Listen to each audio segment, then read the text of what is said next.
The laughter started before Daniel Hart even stepped through the airlock. The Galactic Trade Council met once every cycle in the Great Dome at the heart of Viridia. The dome was made of polished dark stone, lit from above by drifting orbs of soft yellow light. Hundreds of alien species filled the curved seats, their bodies as different as fire and water. Some had 6 limbs. Some had no limbs at all and floated in tanks of green fluid. Some wore robes that shimmered and shifted color with every breath they took. And in the center of the dome, towering above every other delegate, stood the Throskin. The Throskin were giants. Their bodies were covered in thick chitin plates the color of black iron. Their arms ended in hooked claws strong enough to bend steel.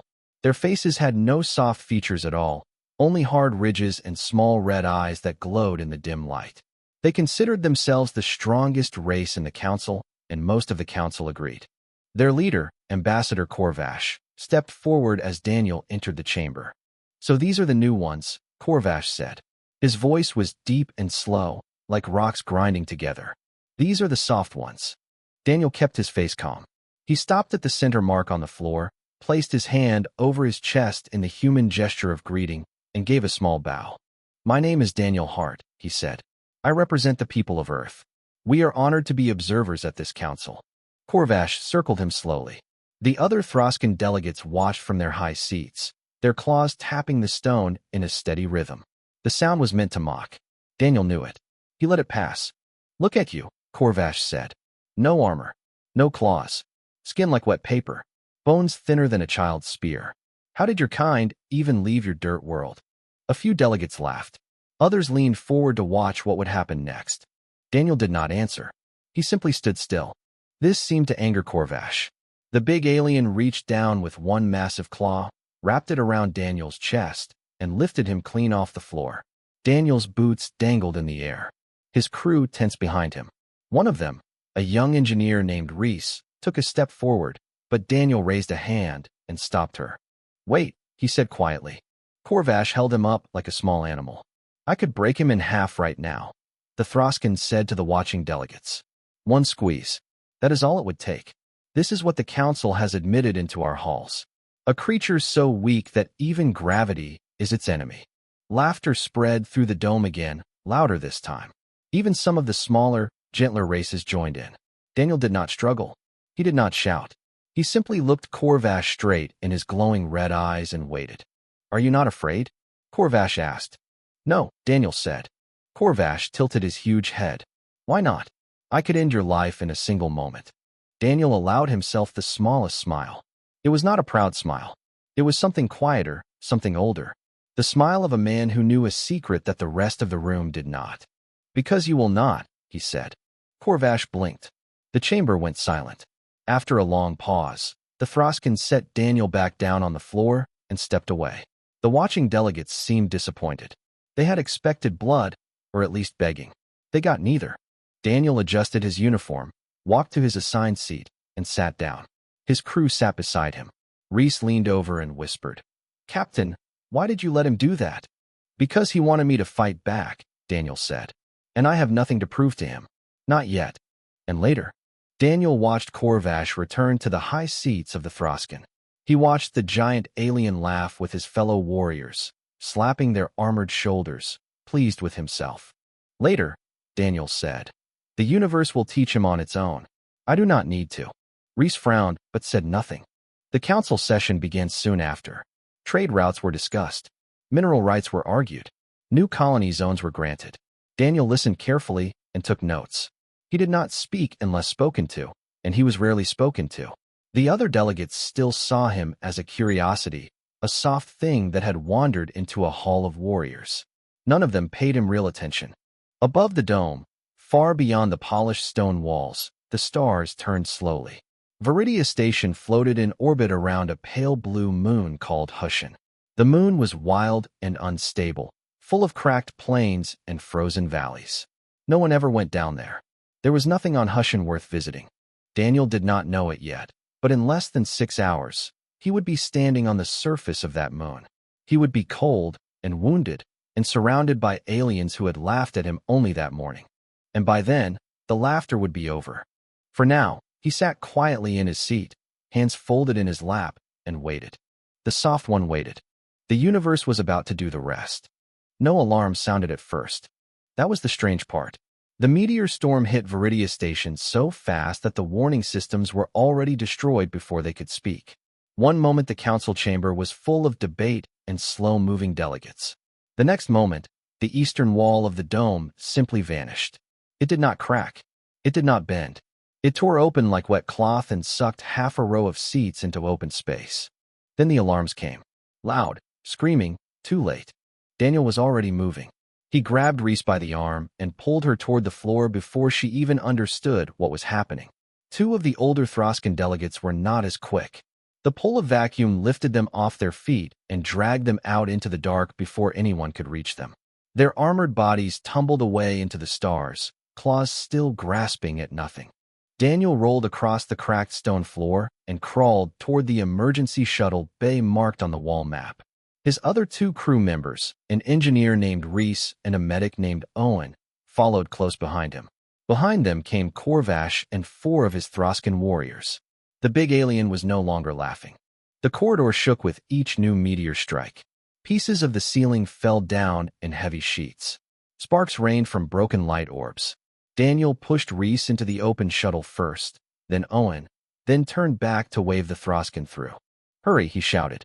Corvash stared at him for a moment, surprised that the human was still there.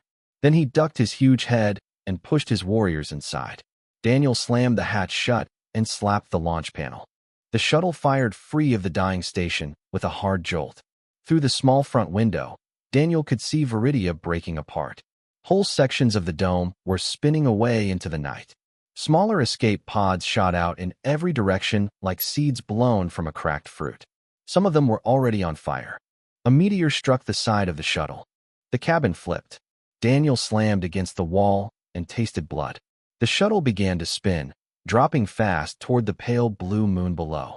Hushin filled the entire window now, growing larger every second. Owen tried to reach the controls, but his hand could not grip the panel through the violent shaking. Reese shouted something that Daniel could not hear. Corvash and his warriors crouched low, claws dug into the floor. "Brace," Daniel said. He did not shout. He did not need to. The shuttle hit the surface of Hushin at a steep angle. It skipped once, twice, then plowed into a long stretch of cracked gray rock. Metal screamed. Glass shattered. The cabin filled with smoke and dust. Then everything stopped. For a long moment, nothing moved. Daniel coughed and pulled himself off the floor. His shoulder throbbed. There was a cut above his left eye, hot and wet. He blinked the blood away and counted heads. Reese was conscious. Owen was conscious but holding his ribs. Corvash was on his knees, his big chest heaving. 3 of his warriors were still moving. The 4th, a younger Throskan with a cracked shoulder plate, was not. Daniel knelt beside the fallen warrior and checked for a pulse on the side of his thick neck. There was none. "He is gone," Daniel said quietly. Corvash made a sound that was not quite a word. He reached out with one massive claw and gently closed the dead warrior's eyes. The other Throskan bowed their heads in silence. Daniel let them have the moment. Then he stood and walked to the shuttle door. "We need to move," he said. "The cabin is leaking heat. The temperature outside will drop fast. We cannot stay here." He pushed the door open. Cold air rolled in like a wave. The sky outside was a pale, sickly green, stretched thin over jagged gray plains. A weak sun hung low on the horizon. The wind was sharp and full of dust. The gravity was heavier than Earth's, dragging at every step. Daniel felt it in his knees the moment he stepped out. Corvash followed him, ducking his huge head through the door. The Throskan stood up tall, took one breath of the freezing air, and grunted. "This world is dead," he said. "This world is alive," Daniel said. "Just not friendly." He turned in a slow circle, scanning the horizon. Far in the distance, near the base of a long ridge, he could see a faint blinking light. A distress beacon, maybe. A relay tower, possibly. Something built. Something with power. "There," he said, pointing. Corvash squinted. "How far?" 200 kilometers. Give or take. The Throskan let out a deep, hard laugh. It was not a kind laugh. It was the laugh of a creature who has just heard something foolish. 200 kilometers, he said. On foot. In this cold. With this gravity. You will not last 20 kilometers, soft one. Your bones will snap before the second sunrise. Daniel did not answer at once. He looked down at the dead warrior inside the shuttle. He looked at the cracked plates of the surviving Throskin, already showing strain from the crash. He looked at Reese, pale and shivering, but already pulling supplies from the wreck without being told. He looked at the long, hard road ahead. Then he looked back at Corvash. You may be right, Daniel said, but I am going to walk it anyway. You can come, or you can stay. He turned and started walking. After a long moment, the Throskin followed. By the end of the first day, 2 of the Throskin were already limping. The cracked plains of Hushin stretched out flat and endless in every direction. Sharp stones covered the ground like broken teeth. A bitter wind pushed against the survivors' backs in the morning, then turned and pushed against their faces in the afternoon, as if the moon itself was trying to make them turn around. The pale green sky never seemed to change. Time felt frozen. Only the slow drop of the weak sun told them that hours were passing. Daniel walked at the front of the group. He had torn a strip of cloth from his uniform and tied it around his head to keep the sweat out of his eyes. His shoulders still ached from the crash. His boots were already worn at the heels. But his pace did not slow. Behind him, Reese carried a salvage pack over her back. Owen followed with the medical kit, limping slightly from his bruised ribs, but refusing to stop. Behind them came Corvash and his 3 remaining warriors. Their armor, which had looked so terrible and proud in the council chamber, now looked heavy. Their footsteps were slow and uneven. The big plates that protected their bodies also trapped heat in the day and cold at night, and there was no way to take them off. By midday, a Throskin named Tor fell to one knee. I need to rest, he said in a thick voice. Just a moment. Corvash growled. Get up. We do not show weakness in front of the soft ones. He needs water, Daniel said, walking back. He pulled a small flask from his belt and offered it. Tor stared at it. Throskin pride did not allow them to accept gifts from lesser races. Take it, Daniel said.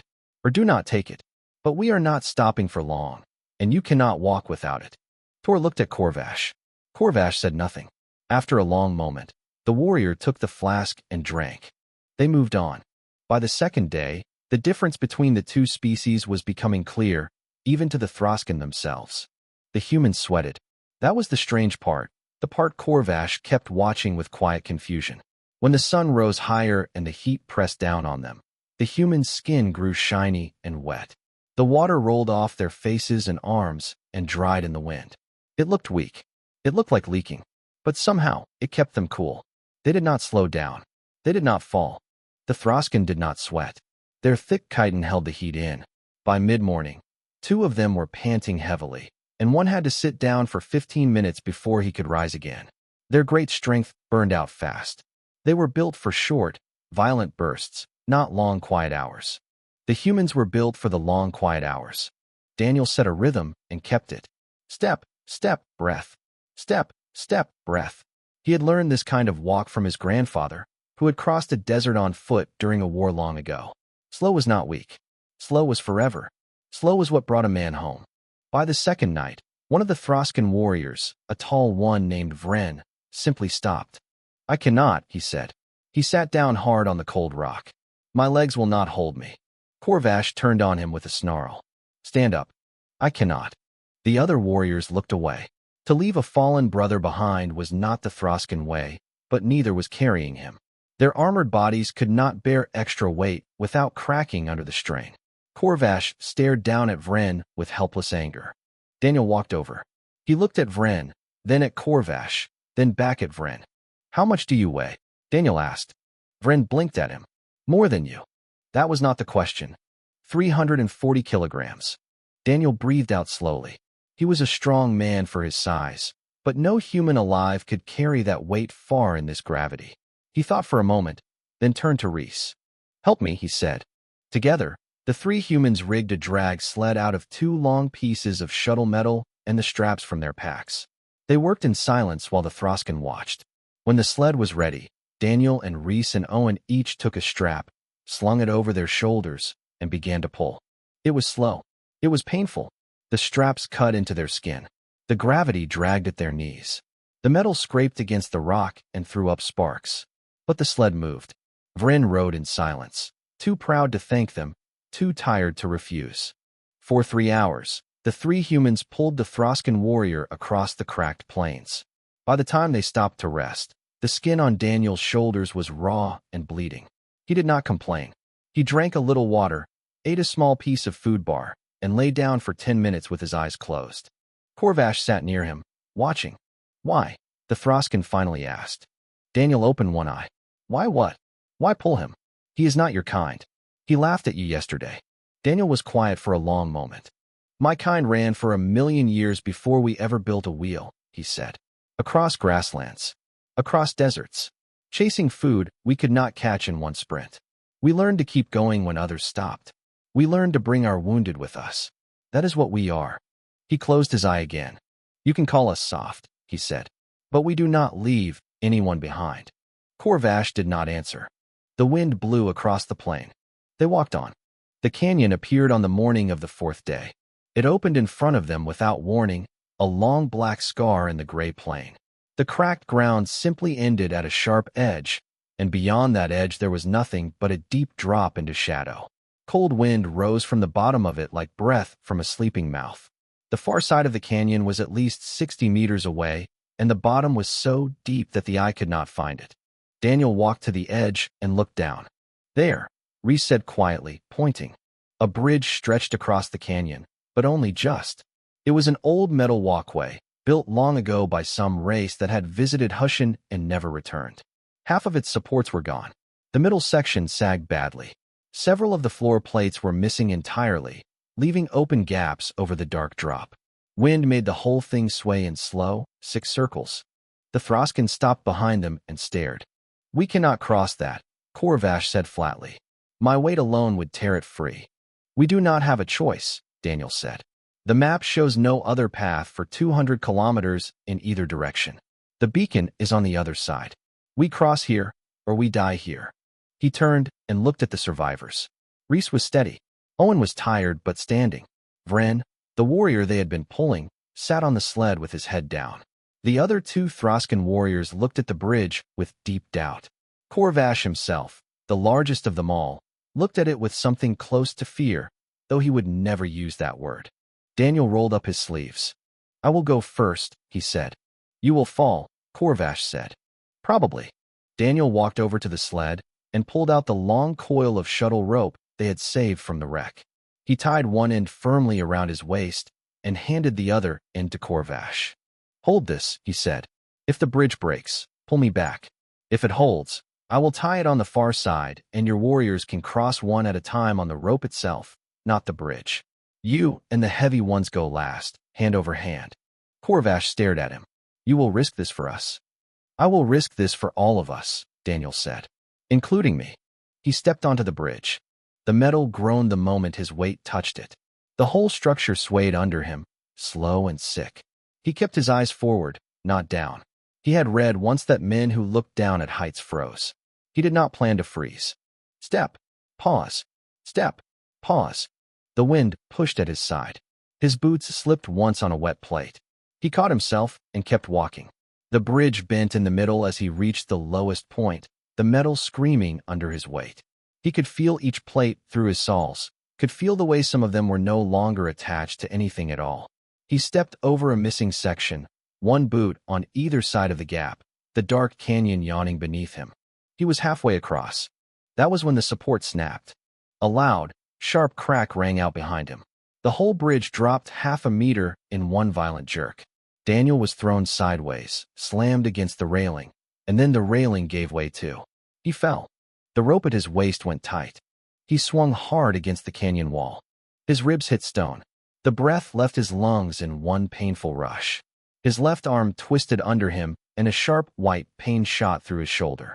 He bounced once, twice, and finally came to rest on a small ledge 20 meters down, half hidden under a piece of fallen bridge metal. For a long moment, he did not move. Above him, far above, he could hear shouting. Reese was screaming his name. Corvash was barking orders at his warriors. The rope at Daniel's waist trembled as the Throskan started to pull. Daniel coughed. Blood was in his mouth. He spat it out and tried to sit up. His left arm would not work the way it should. He looked down and saw the strange angle of his elbow. Broken. Two ribs felt cracked too. His face was wet with blood from a deep cut above his eye. But he was alive. "Stop pulling," he shouted up. His voice was weaker than he wanted it to be. He cleared his throat and tried again. "Stop pulling. I can climb." The rope went slack. Daniel pushed himself up with his good arm. He breathed through the pain, slow and steady, the way his grandfather had taught him. Pain was a wave. You did not fight a wave. You let it pass through you. Then you moved. He found a handhold. He pulled. He found another. He pulled again. He climbed with one arm and two boots, and a will that refused to break. It took him nearly 20 minutes. By the time he reached the top, his crew was reaching down to grab him. They dragged him over the edge. He lay on his back, gasping. Corvash stood over him, staring down with wide red eyes. The huge Throskin did not speak for a long time. "You should be dead," he finally said. Daniel managed a weak smile. "I know. Why are you not?" Daniel touched the broken place in his arm and winced. "Because we bend," he said. "We are built to bend." He pushed himself up to his feet, swaying slightly. He picked up the rope. "Now," he said, "let me tie this off. We still have a bridge to get you across." For the first time, Corvash bowed his armored head. The fire was small, but it was warm. They had built it in the shelter of a low rock wall on the far side of the canyon, using broken pieces of bridge metal as a windbreak and the dry roots of some long deadhushin plant as fuel. The flames were pale blue from the strange chemicals in the wood, and they did not crackle the way human fires did. They hissed softly, like a sleeping snake. Daniel sat with his back against the rock. His broken arm was bound in a tight wrap, splinted with two strips of metal Reese had bent into shape. His ribs were taped. His face had been cleaned. He looked tired, but his eyes were calm. Owen had given him a small dose of pain medicine from the medical kit, and he was finally breathing without wincing. The Throskin sat on the other side of the fire. There were only 3 of them now, plus Corvash. The youngest warrior, the one with the cracked shoulder plate from the crash, had died 2 hours after the bridge crossing. His wound had become infected. He had simply stopped walking, sat down, and never stood up again. The Throskin had buried him under a pile of stones in silence. None of them spoke about it now. Corvash watched Daniel across the fire for a long time. Finally, he spoke. "Tell me," the big Throskin said. "How is it that you live?" Daniel looked up. "I do not understand. Your arm is broken. Your ribs are cracked. You should be dead from the fall alone. And yet you walked away. You climbed back up. You tied the rope. You pulled my warriors across with one good hand. How? You have no armor. You have no claws. Your bones are thin. By every law I know, you should be dead." Daniel was quiet for a moment. He shifted to find a more comfortable spot against the rock. Then he pulled back the sleeve of his good arm and showed the dark bruise that ran from his wrist to his elbow. "This is not my first broken bone," he said. "It will not be my last." He let his sleeve fall back. "Human bones are not like your armor," he continued. "Your armor is hard. It is strong. But when it breaks, it stays broken. Once a plate cracks, it does not heal. You must live with the crack until it kills you." Corvash glanced down at the cracked claw on his right hand. He had been hiding it under his other hand all night. He did not say anything. "Our bones are different," Daniel said. "They bend a little before they break. When they do break, they grow back. And here is the strange part. When a human bone heals, it does not grow back the same. It grows back thicker, stronger. The place where it broke becomes the strongest part of the bone. We are built to be hurt and to come back from being hurt. Again and again." Reese added quietly. "On Earth, there was a man who survived 7 shipwrecks. There was a woman who walked across a frozen continent alone. There were soldiers who marched 1,000 kilometers on broken feet. There was a mountain climber who fell into a deep crack in the ice and crawled out 3 days later with a shattered leg. We tell these stories to our children. They are not rare. They are what we are. Our skin tears easily," Daniel said. "But it heals. Our muscles tire, but they grow back stronger after they tire. Our minds break, sometimes, but we put them back together. We are not strong in the way you measure strength. We are strong in a different way. We are strong because we keep going." Corvash listened in silence. The fire hissed softly between them. One of his warriors stared into the flames and did not blink. "My people," Corvash said slowly, "we measure strength by how much we can crush, by the size of our claws, by the thickness of our plates. We laugh at those who have less. We have always done this." He paused. Today, my warrior died from a small cut. A cut on a soft place between two of his plates. The infection took him in less than a day. He was bigger than you, stronger than you. He could lift twice your weight in one arm. And yet he is dead, and you are alive, with a broken bone in your arm and a bruise across your face. Corvash slowly lifted his cracked claw and looked at it in the firelight. My armor cannot heal, he said. Once it breaks, it stays broken. I have lived my whole life believing this was strength. Tonight, I am beginning to think it was only pride. Daniel did not say anything. There was nothing to say. Sometimes, a person had to come to a truth on their own. Words from outside only got in the way. The fire burned lower. Reese passed around a small ration of dried food.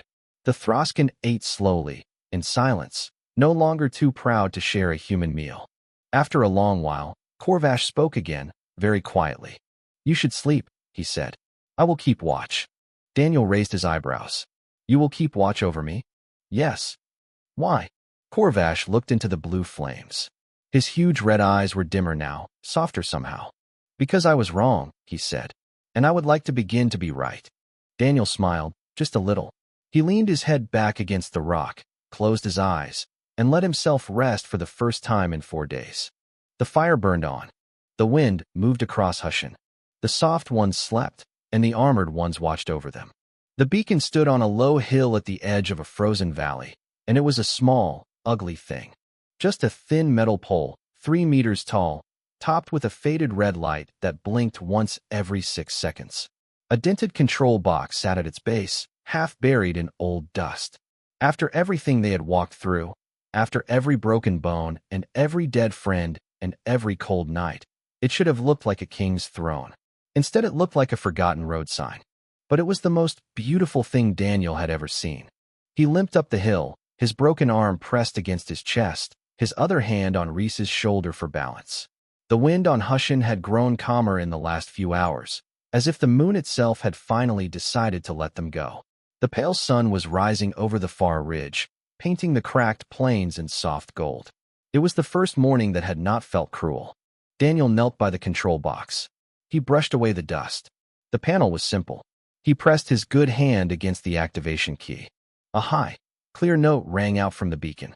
The red light changed to bright green and began to blink faster, twice every second. Signal sent, Daniel said. He let out a long breath he had been holding for 4 days. Reese sat down hard on the cold ground and laughed, a soft, broken laugh that turned into a quiet cry. Owen leaned against the pole and closed his eyes.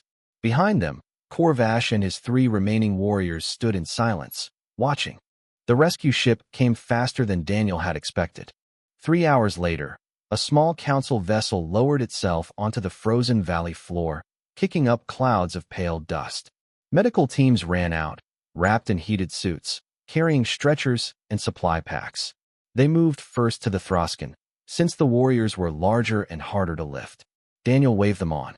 He could walk, even now, with a little help. But before they boarded the ship, Corvash stepped in front of Daniel and stopped. The big Throskin looked down at the human captain. Daniel was bandaged, bruised, pale, and barely standing. His uniform was torn. His face was streaked with dried blood. He looked nothing like the calm officer who had walked into the council chamber 4 days ago. And yet Corvash, the giant warrior who had once lifted Daniel off the floor and laughed about snapping his spine, slowly lowered his huge, armored head.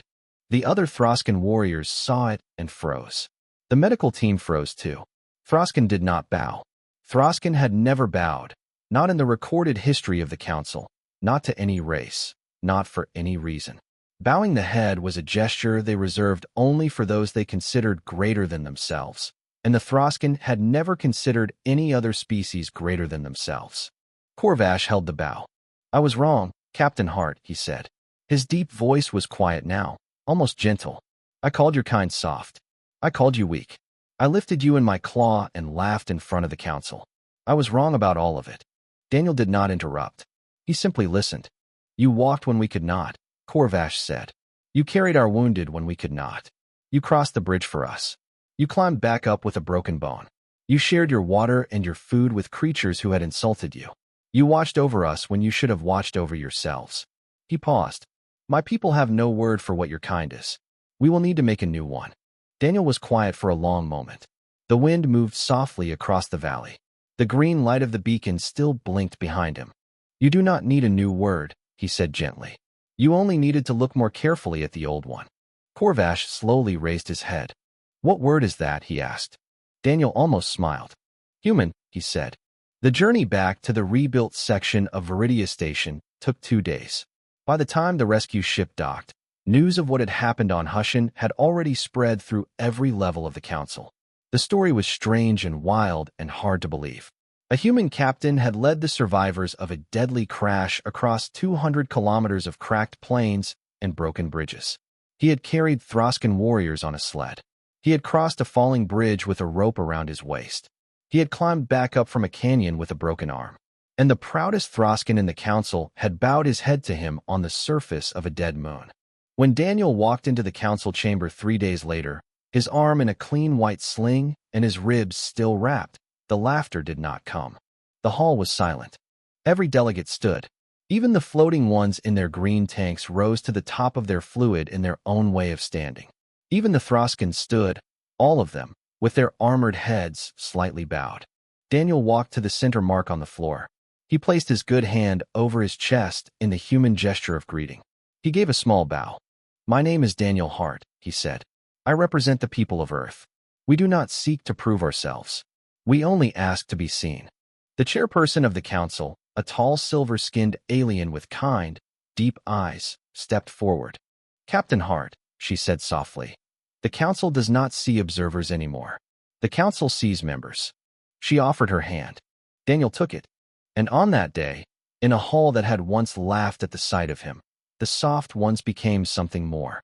The universe, after all, had taught Corvash on its own, just as Daniel had said it would.